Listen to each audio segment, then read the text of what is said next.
Hernan Cortés is remembered for conquering the Aztec Empire and also for being the first governor of New Spain. Hernan Cortés was born around 1485 in Medellin, Spain, to a noble family. Hernan Cortés left Spain in 1504 for Hispaniola and then ends up in Cuba in 1511. Cortés convinced the Cuban governor to appoint him captain general of a large expedition to establish a colony in Mexico in 1518. In Mexico, Cortés establishes Veracruz and has himself elected as the captain general. Cortés chose to scuttle his ships so that there would not be a turning back to Cuba. At the time, what is now Mexico was governed by the Aztecs, and Cortés set out for their capital, Tenochtitlan. When he arrives in the capital, he meets Moctezuma, the emperor of the Aztec Empire, gives him gifts, and then promptly takes him hostage. Cortés was distracted, however, when he learned that the Cuban governor sent a force to confront him. Leaving Pedro de Alvarado in charge of Tenochtitlan while he dealt with this new threat, Cortés took the Cuban commander hostage and then convinced the troops to switch sides and join him. When Hernan Cortés returns to Tenochtitlan, he finds Tenochtitlan up in arms because Pedro de Alvarado, during his absence, massacred several priests, committed atrocities. Cortés insisted that Montezuma intervene. Montezuma faced the rioting crowds and was killed by a rock thrown by protesters.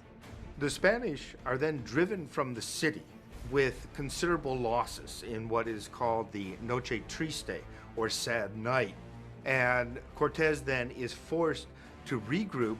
With the help of many native allies who did not like the Aztecs, Cortés returned to Tenochtitlan in 1521, laid siege to the city, and finally conquered it.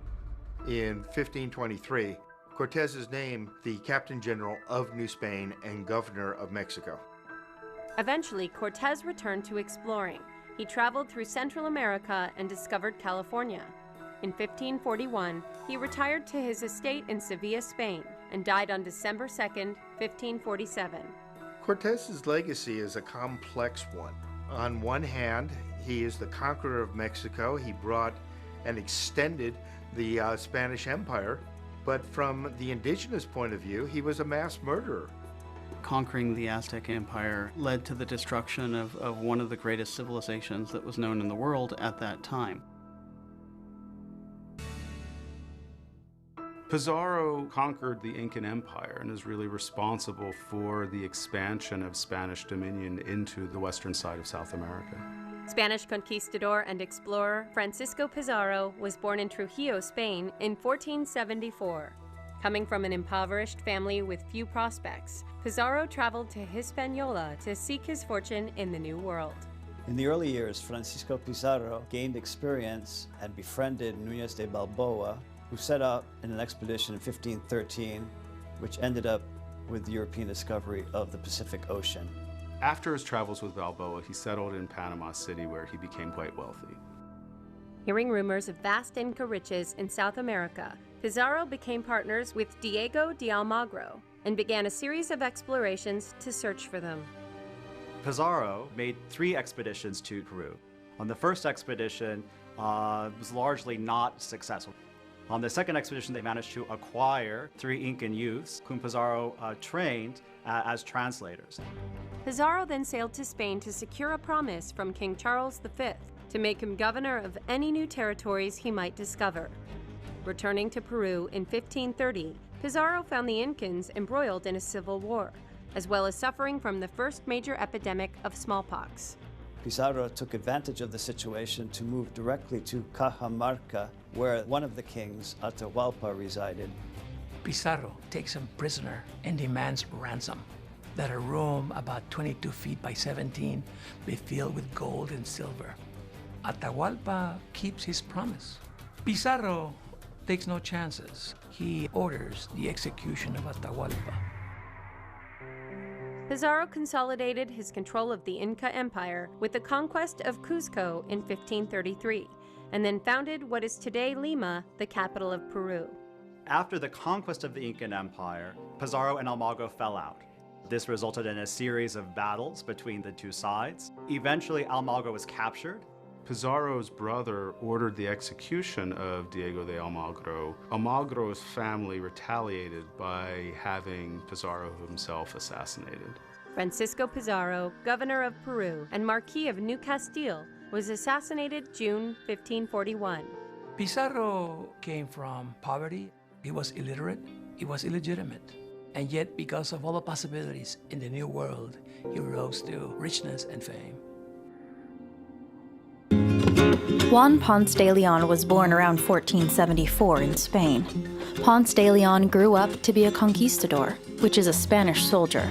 He fought in a war against Granada, and after Spain won the war, Ponce de Leon needed something to do. He decided to look for opportunities outside of Spain and signed up to sail with Christopher Columbus on his second voyage to the New World. Years later, Juan found his way onto the island of Hispaniola and later to Puerto Rico. He acquired a large piece of land and became a successful farmer and rancher. He married and had 3 children. He became the governor of Puerto Rico. Spain had a hunger for land and gold. Ponce de Leon wanted to help the Spanish crown enlarge its claim in the New World. In 1511, the Spanish king, King Ferdinand, heard of land close to Puerto Rico that was rich with gold. He sent word to Ponce de Leon to try and find it, and if he did, he gave Ponce de Leon the rights to use it any way he wanted for the next 3 years. Using his own money, Juan equipped 3 ships with around 200 men. They sailed for a month before sighting an unknown piece of land on April 2nd, 1513.